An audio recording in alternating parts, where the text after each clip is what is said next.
जय भोलेनाथ। सोमवार का व्रत रखने से भगवान शिव और पूरे शिव परिवार का आशीर्वाद मिलता है। इस व्रत को कुंवारी लड़कियां मनचाहा वर पाने के लिए और शादीशुदा महिलाएं अपने पति की लंबी उम्र और सुखी दाम्पत्य जीवन के लिए रखती है। सोमवार के व्रत में भगवान शिव की पूजा के साथ साथ व्रत की कथा पढ़ना या सुनना भी बहुत जरूरी माना गया है। इसलिए आज के इस वीडियो में आप सोमवार व्रत की संपूर्ण कथा सुनेंगे। अगर आपको यह कथा अच्छी लगे तो कृपया वीडियो को लाइक जरूर कीजिएगा। प्राचीन कथा के अनुसार बहुत समय पहले की बात है। एक गांव में एक साहूकार रहता था। वो बहुत अमीर था और उसके पास खूब धन संपत्ति थी, लेकिन उसकी कोई संतान नहीं थी। साहूकार भगवान शिव को खुश करने के लिए हर सोमवार को व्रत करता था। व्रत के दौरान वह विधि से भगवान शिव और माता पार्वती की पूजा करता था और शाम के समय प्रदोष काल में शिवलिंग पर दीपक जलाता था। उसकी भक्ति और पूजा देखकर माता पार्वती ने एक दिन भगवान शिव से कहा, हे प्रभु, यह साहूकार आपका सच्चा भक्त है। हर सोमवार को पूरे नियम से आपकी पूजा करता है। मुझे लगता है कि आपको इसकी मनोकामना जरूर पूरी करनी चाहिए। तब भगवान शिव ने माता पार्वती से कहा, हे गौरी, यह संसार कर्म का क्षेत्र है। जैसे किसान खेत में बीज बोता है तो समय आने पर उसे फल मिलता है, वैसे ही इंसान को भी उसके कर्मों के अनुसार फल मिलता है।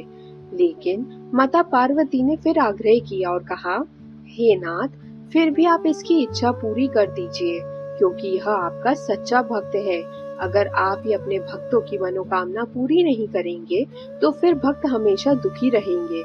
भगवान शिव ने कहा, हालांकि इसके भाग्य में संतान का योग नहीं है, लेकिन तुम्हारे कहने पर मैं इसे संतान प्राप्ति का वरदान देता हूँ। पर इसका बेटा केवल 12 वर्ष तक ही जीवित रहेगा। मैं इससे अधिक कुछ नहीं कर सकता। फिर एक रात भगवान शिव ने साहूकार को सपने में दर्शन दिए और कहा कि उसे जल्द ही पुत्र की प्राप्ति होगी, लेकिन वह पुत्र लंबा जीवन नहीं जिएगा। उसकी उम्र केवल 12 वर्ष की ही होगी। यह सब सुनकर साहूकार ना तो खुश हुआ और ना ही बहुत दुखी। उसने सपने में सब कुछ जानने के बावजूद पूजा पाठ जारी रखा और कुछ समय बाद उसकी पत्नी गर्भवती हुई और उसने एक सुंदर पुत्र को जन्म दिया। बालक के जन्म से घर में खुशी का माहौल था, लेकिन साहूकार खुश नहीं था, क्योंकि उसे पता था कि उसके बेटे की उम्र सिर्फ 12 वर्ष की ही है। उसने यह बात किसी को नहीं बताई। जब बालक 11 वर्ष का हुआ तो साहूकार की पत्नी ने बेटे की शादी की बात छेड़ी, लेकिन साहूकार ने मना कर दिया और उसे पढ़ाई के लिए काशी भेजने का निर्णय लिया। साहूकार ने बालक के मामा को बुलाकर पैसे दिए और कहा कि वह भांजे को लेकर काशी जाए। साथ ही उन्होंने यह भी कहा कि रास्ते में यज्ञ करवाएं और ब्राह्मणों को भोजन कराते हुए जाएं। दोनों मामा भांजे ने वैसा ही किया। जिस रास्ते से वे गुजर रहे थे, वहाँ का राजा अपनी बेटी का विवाह एक ऐसे राजकुमार से करवा रहा था जो थोड़ा काना था। दूल्हे का पिता इस बात से परेशान था कि अगर लड़की वालों को यह बात पता चल गई तो वे शादी से मना कर देंगे।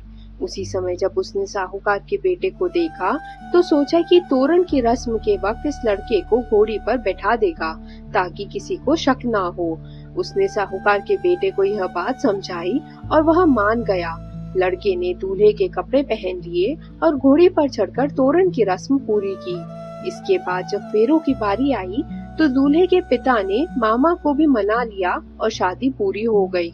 बाद में जब दुल्हन को पता चला कि उसका पति काशी पढ़ाई के लिए गया है तो उसने साथ जाने से मना कर दिया और अपने पिता से कहा कि यह उसका असली पति नहीं है। जब यह बात सब जगह फैल गई तो दूल्हे के पिता ने सच्चाई बता दी। इसके बाद दुल्हन के पिता ने भी अपनी बेटी को भेजने से मना कर दिया। उधर मामा और भांजा काशी पहुंच गए और बालक ने पढ़ाई शुरू कर दी, लेकिन जब वह एक दिन सोने के लिए कमरे में गया तो उसकी मृत्यु हो गई। थोड़ी देर बाद जब मामा कमरे में पहुँचे तो उन्होंने उसे मरा हुआ पाया और बहुत दुखी हुए, लेकिन वे रो नहीं सके क्योंकि उनका यज्ञ अधूरा रह जाता। इसलिए मामा ने यज्ञ पूरा किया और ब्राह्मणों को भोजन कराया। इसके बाद जब मामा अपने मृत भांजे के पास जाकर रोने लगे, तभी उसी रास्ते से भगवान शिव और माता पार्वती वहाँ से गुजर रहे थे। माता पार्वती ने जब किसी के रोने की दुख भरी आवाज सुनी तो उन्होंने भगवान शिव से कहा, हे प्रभु, कोई इंसान बहुत दुखी होकर रो रहा है, चलिए उसका दुख दूर करते हैं। तब भगवान शिव और माता पार्वती उस जगह गए और जब उन्होंने मृत बालक को देखा तो हैरान रह गए, क्योंकि वह वही बालक था जो साहूकार का बेटा था और भगवान शिव के आशीर्वाद से जन्मा था। माता पार्वती ने कहा, हे नाथ, यह तो उसी साहूकार का बेटा है जिसे आपने केवल 12 वर्ष तक जीवित रहने का वरदान दिया था। अब इसकी उम्र पूरी हो चुकी है, इसलिए यह मृत्यु को प्राप्त हो गया। जब माता पार्वती ने उस मृत बालक को देखा तो उनका दिल पसीज गया और उन्होंने भगवान शिव से हाथ जोड़कर कहा, हे प्रभु, कृपा करके इस बालक को एक बार फिर जीवन दान दे दीजिए, वरना इसके माता पिता जीते जी मर जाएंगे। माता पार्वती के बार बार आग्रह करने पर भगवान शिव ने उनकी बात मान ली और बालक को जीवन दान दे दिया। वह पुत्र फिर से जीवित हो गया। पढ़ाई पूरी कर वह बालक मामा के साथ नगर की ओर लौट पड़ा। दोनों वापस उसी नगर में पहुँचे जहाँ उस बालक का विवाह हुआ था। उस नगर में भी उन्होंने यज्ञ करवाया। पास से गुजरते राजा ने यज्ञ देखा तो उस बालक को तुरंत पहचान लिया। यज्ञ खत्म होने पर राजा मामा और भांजे को महल ले गए और कुछ दिन उन्हें महल में ही रखकर बहुत सारा धन देकर और कपड़े देकर राजकुमारी के साथ विदा कर दिया। रास्ते में सुरक्षा के लिए राजा ने अच्छे सैनिक भी लगाए। उधर व्यापारी ने अपनी पत्नी के साथ खुद को एक कमरे में बंद कर लिया था। दोनों भूखे प्यासे रहकर बेटे का इंतजार कर रहे थे। उन्होंने संकल्प लिया था कि अगर बेटे की मृत्यु की खबर मिली तो वे दोनों भी अपनी जान दे देंगे। व्यापारी अपनी पत्नी और मित्रों के साथ नगर के द्वार पर पहुंचा। अपने बेटे के विवाह का समाचार सुनकर और पुत्रवधू राजकुमारी को देखकर उसकी खुशी का ठिकाना नहीं रहा। उसी रात भगवान शिव ने व्यापारी को सपने में दर्शन देकर कहा, हे श्रेष्ठी, मैंने तेरे सोमवार के व्रत करने और व्रत कथा सुनने से प्रसन्न होकर तेरे पुत्र को लंबी उम्र दी है। यह सुनकर व्यापारी बहुत खुश हुआ। इस तरह सोमवार का व्रत रखने से व्यापारी के घर में फिर से खुशियाँ लौट आई। तब से व्यापारी के पुत्र और पुत्रवधू ने भी सोमवार का व्रत रखना शुरू कर दिया।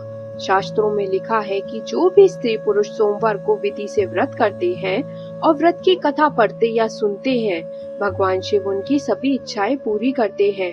प्रेम से बोलिए, भोले शंकर भगवान की जय, माता पार्वती की जय।